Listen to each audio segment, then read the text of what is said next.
Hello BookTube, my name is Elizabeth. Welcome or welcome back to my channel, Book as in Books. I have a book haul for you. I have a bag full of books. It's really not that many. They're big books. It's just 4 books. And yeah, there's been a few book hauls.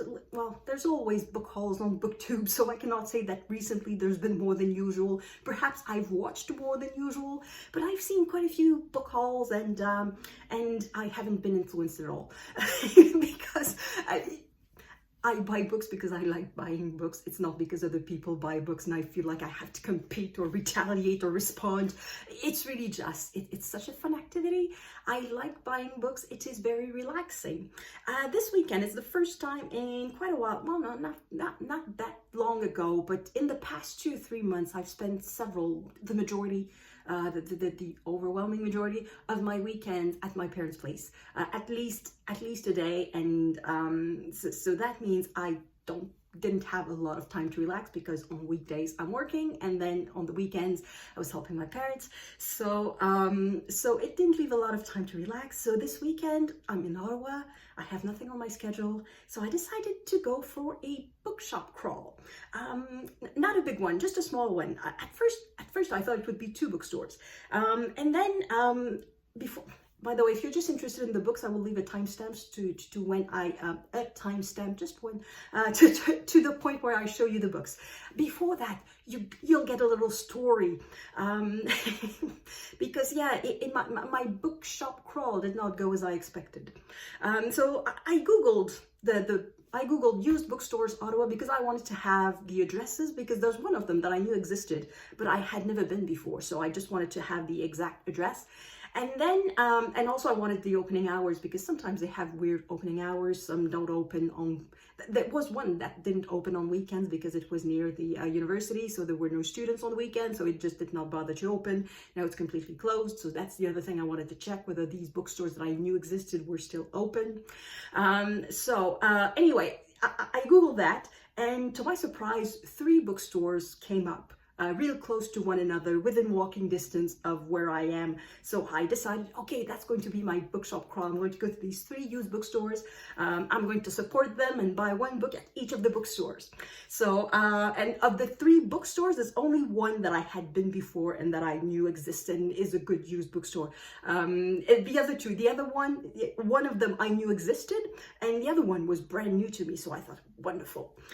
So I go first to the bookstore that I knew existed and I had never been to. So there's a bit like, I don't want to give too much, I don't want to give the name of the place. I open like the door, or it was already open, it's just a beautiful day, and there's a bit of a portico. And then there's a bunch of books, and it says all books here $1 each. And then if you keep reading the little signs, there's one that says 50% off if you pay in cash and ask. And then there was sort of the magic question, which is, what's something that sounds rather innocent. So already I was thinking, if we pay cash, that means they will not declare it. They will not pay taxes on it. It's not legal. You're not supposed to do that. But sometimes I'm thinking, well, it's a used bookstore. There's no GST anyway on the books. I don't think, is there GST on books? That's goods and services tax, in case you're not from Canada. I don't know. I think there's GST on books. There's no provincial tax on books, but there's GST on books. Anyway, I was questioning myself if I would avail myself of the 50% off if I paid cash, because I had a bit of cash on me, not a lot, so I wouldn't be able to buy many books anyway. But anyway, so I went inside. And I started to browse a little bit, and there was another customer there, and the other customer was chit-chatting with the guy behind the counter, the owner, I don't know. And that customer apparently had read the same sign as I had and asked the question, so what's the slang? And so the guy behind the counter says, well, that's the magic words. You get 50% off if you pay cash, but first let me tell you what this thing is. And he started with conspiracy theory. It was not so much political or linked to COVID or linked to 5G or anything like that. It was about the economy. You know, there's a lot of us and they. us and them, and there's a lot of us versus the government. There's a lot of evil people, except the few people who are in the know. And I had a couple of books in my hands that I had intended to buy. I didn't know yet if I would pay cash or not, but I intended to buy them. And as I listened to that really ludicrous theory, I was wondering, okay, I'm not going to ask and I'm not going to pay cash, because there's no way that in a way, they're kind of forcing me to listen to their stupid stuff. It's sort of, in a way, they're kind of giving me money to listen to that, because they are giving me 50% off if I listen to that. And I'm thinking, no, there's no way I'm getting paid to listen to that. But then the other way of seeing it, if I pay the full price, it's like a protection racket. I decide to pay more not to be inflicted that stupid theory. So I just decided to put the books back on the shelf and I left. And I'm not going back to that store. It's just, it's a disagreeable dilemma. And it's not just because the theory is in my opinion, a conspiracy theory. I did not like the idea of bartering money for opinions. Yeah, I didn't like that. So regardless of what the opinion was, and as I was walking back, well, not so much walking back home as walking to the next bookstore, I was thinking, okay, what if what he had said I had agreed with? What if he had said something with which I agree? Would it still have been okay to say, okay, I'm going to pay cash, so do something? Well, for me, paying cash is not illegal, and for him for him or the store to receive payment in cash is not illegal at all. It's just that I know that it's not going to be declared, because now I know. But I suppose that I would have loved what he had to say. Would it still be ethical to propose someone a bargain in exchange for propaganda? And I decided that it was not okay, so that's the reason why I'm not going to go back to that particular bookstore. So that's the disappointing story of the afternoon. Oh no, it's the first disappointing story of the afternoon. And then I continued on to the second bookstore, which was the one that I didn't know existed. So I walk, and then I don't see it. It's not there. So I had written the address on a piece of paper.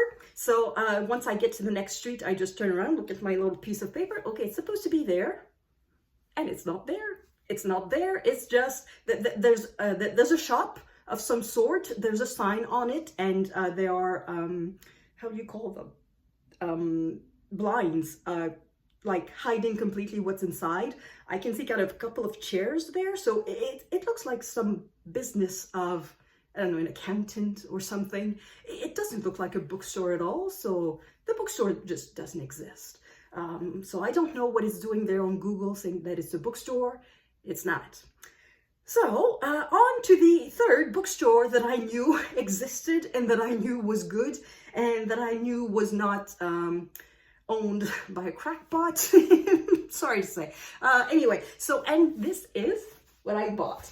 And so it's just 4 books. So all the books are more than 400 pages, so they could all fit, in theory, Sue Jackson's Summer of Big Books, Big Book Summer.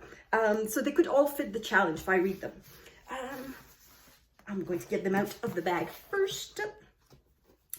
And the books are not super cheap. Like, it's not like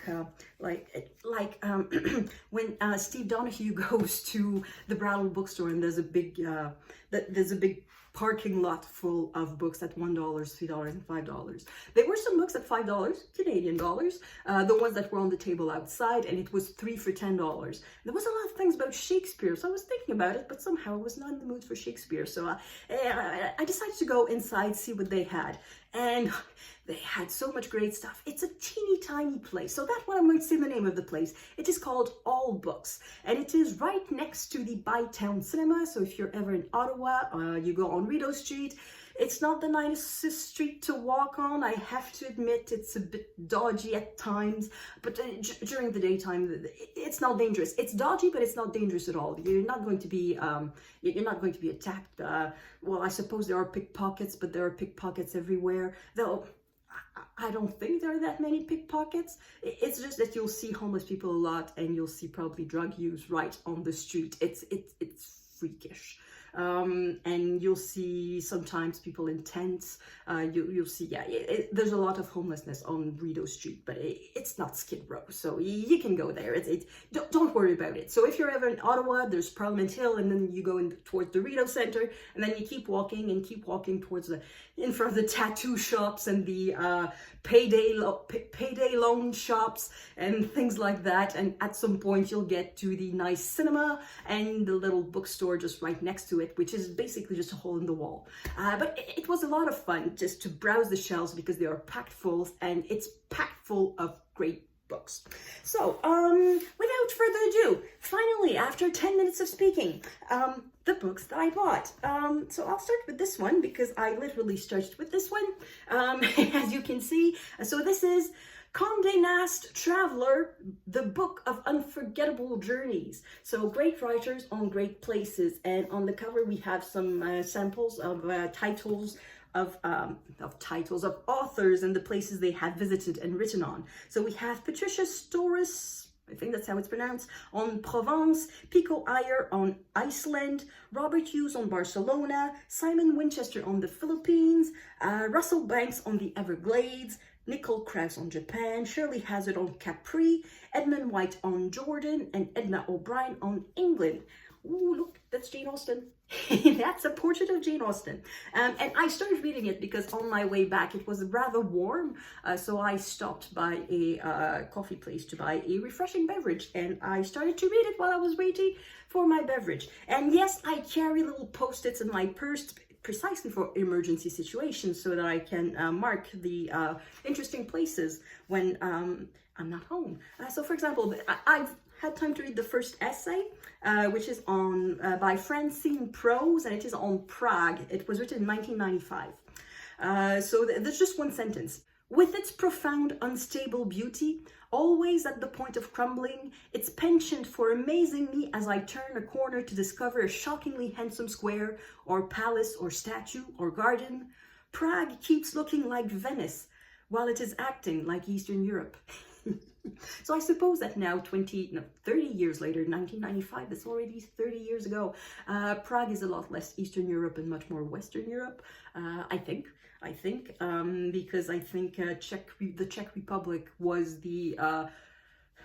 was never really enthusiastic on the communist thing. Not that the other countries were more enthusiastic, but perhaps there was more, I don't know, perhaps they kept somewhat a bit more of an independence, though. 1968, I think, kind of showed them they were not allowed. Anyway, so that's just the first essay that I read on Prague, and then I'm just going to read them all. I love a good travel book, and it sounds really fun. So I'm going to continue with that one. Also in the travel section of the bookstore, apparently I'm in the mood for travel. I need to renew my passport. So this is Wade Davis, Into the Silence. The subtitle is The Great War, Mallory and the Conquest of the Everest. And this is a Canadian edition. How do I know that? The blurb is from the Globe and Mail. Who cares about the Globe and Mail's opinion? I never subscribe to the Globe and Mail, so I have no idea who the book critic is for the Globe and Mail. So perhaps I do care for that person's opinion, but I don't care for the opinion of the Globe and Mail. So this book sounds just super interesting. It's about the attempt to climb Mount Everest by Mallory, Irvine, and other people, obviously. But these two, Mallory and Irvine, they were the one who really made an attempt to the summit, and they never came back. And still today, I believe the question is, have they reached it before they disappeared or not? I think they found a body now of one of them, but they haven't found the camera. Why am I looking for that word? See, I've just walked, and now I'm physically tired, so my brain is just incapable of finding words. Anyway, perhaps I should exercise a bit more. It would be better for my brain. So this one is written rather, the pages are full, like really full. The margins are very narrow, and it's over 600 pages. So this one is a hefty book, but it looks really interesting. And then an author that I love, and now I think I have more books on my shelf unread than read by this author. So this is Ross King and the Bookseller of Florence. So this is a nonfiction about a bookseller whose name is Vespasiano da Bisticci. I think that's how it's pronounced. So in Florence, in the 15th century. I'm born in 1422, so the 15th century, just the height of the Florence Renaissance, with the Medicis and the building of the dome of the cathedral by Brunelleschi. So yeah, so by this author, I've read Brunelleschi's Dome, Michelangelo's and the Pope's Ceiling, and Leonardo and the Last Supper. So that's 3 books read by him that's on my shelves. And now unread, I also have 3. So no, I have 4. I have 4. So yeah, that's what I said. I now have more unread books by this author on my shelves than read books. But I'm not worried. I love this author, so I'm sure I'm just going to read them all at some point. I just have to stop buying books. But I don't want to. I love to buy books. So, and the last book that I bought, it's all at the same place. So technically I acquired them, I paid for them all at the same time, but it's the last one that I found in the little bookstore. So the last shelf that I looked at before saying, okay, it's enough. My bag was full anyway, so I couldn't carry anything more. It is this gorgeous, gorgeous edition of the Iliad by Homer and translation by Robert Fagles. I haven't read the Fagles translation. I was thinking at the bookstore, okay, which Robert's translation do I have? Because they're all named Roberts, and it was Robert Fitzgerald. So I remembered, no, it's Fitzgerald that I have. So Fagles, I'm fine. And the book, it's a hardcover. It comes with a little bookmark, deckled edges, and it's new because if you look at the bookmark, it's sort of folded back inside. It's never been read. It's just never been read. And it was at the used bookstore for $25. So I don't know, maybe I'll find that there's a bit missing, but I don't think so. I think it's just probably somebody received this as a gift. Oh, you love books, here's a book. And perhaps a person likes, I don't know, thrillers and or romance, or perhaps doesn't read classics like this. Anyway, for whatever reason, that book was never read. I'm sure it was never read. And it's now mine. It is going to be read at some point. Because one cannot have too many translations of the Iliad. And yeah, the book was just too gorgeous. I could not leave it there, so I bought it. Yay, and now it's mine. So yeah, so that's another hefty book at 660, 70 something pages now.